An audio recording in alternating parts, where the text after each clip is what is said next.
দর্শক, ঘূর্ণিঝড় রেমালের প্রভাবে উপকূলীয় এলাকা লণ্ডভণ্ড হলেও মাদারীপুরের রাজৌর উপজেলার টেকেরহাটে এখন ঝোড়ো আবহাওয়া বইছে।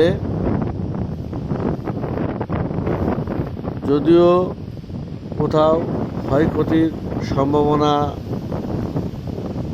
এখন পর্যন্ত নাই এবং কোনো খবরও পাওয়া যায়নি, তবে কিছু কিছু গাছপালা ভেঙেছে এবং উপড়ে পড়েছে। এখনও রয়েছে ঝোড়ো আবহাওয়া, সাথে গুঁড়ি গুঁড়ি বৃষ্টি। আর এই প্রভাবেই বেশ কিছু গাছের ক্ষতি হয়েছে, ডালপালা ভেঙেছে এবং মাটি থেকে শিকড় সহ উপড়ে পড়েছে। সবচেয়ে বেশি ক্ষতি হয়েছে পটুয়াখালী, বরগুনা এই সব এলাকায়।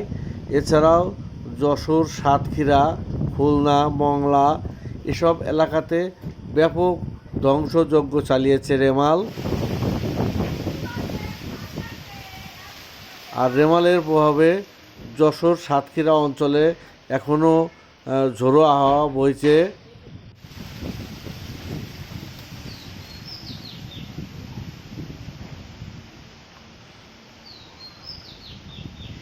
রাত 12টার পর থেকে রেমাল তাণ্ডব চালালেও তার প্রভাব এখনও কেটে ওঠেনি, এখনও বইছে ঝোড়ো হাওয়া।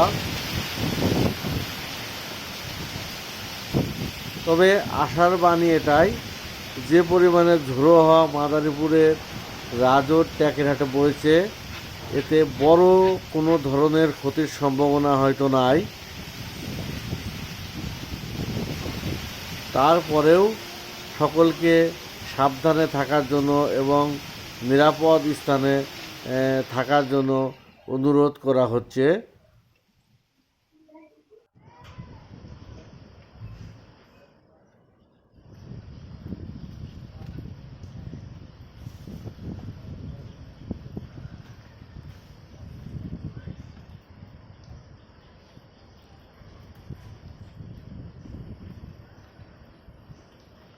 ঝোড়ো হাওয়ার কারণে বেশ কিছু গাছগাছালি এবং ঘরদুয়ারও ভেঙেছে।